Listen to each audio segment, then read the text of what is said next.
aku boring dekat Phuket, Thailand. Aku nak pergi patung Elephant Camp. Let's go.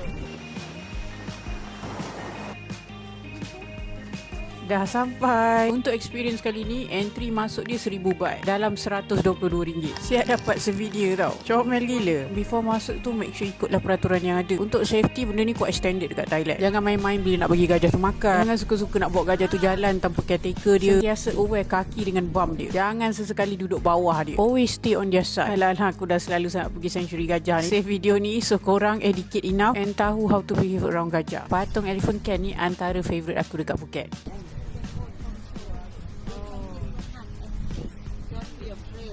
Rescue animal from show, guys. Diorang rescue daripada circus. Gajahnya pandai bagi hug and kiss sebab diorang rescue dari circus kan.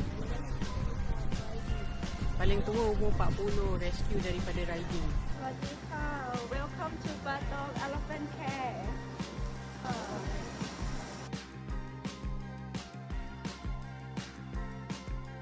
Gajah-gajah dekat sini disebabkan diorang ni gajah rescue dari circus dan riding. Diorang dah biasa interaction dengan manusia. Bila korang datang pun ada time slot. Maksudnya korang kena ikut jadual makan dan juga mandi diorang. Barulah korang boleh participate dalam program ni. Aku ambil slot pagi. Tapi seronok lah, asyik kena cium je dengan gajah.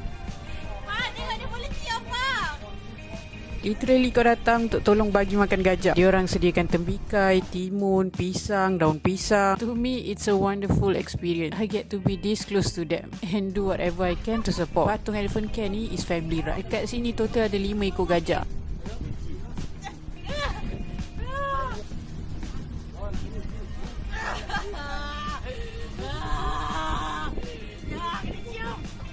I love that they like you. Yeah. Yes, you give it many kiss.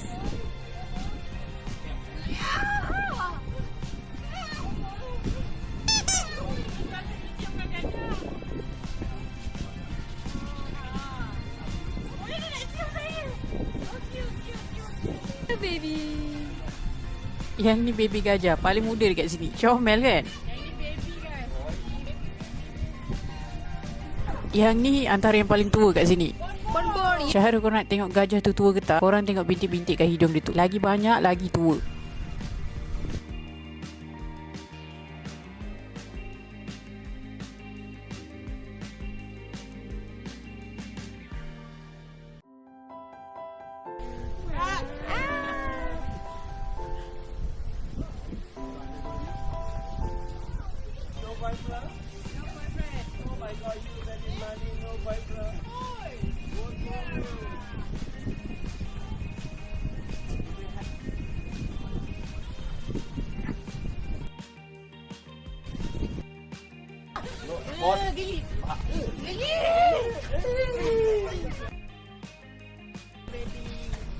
Wow, muka aku bau mulut gajah.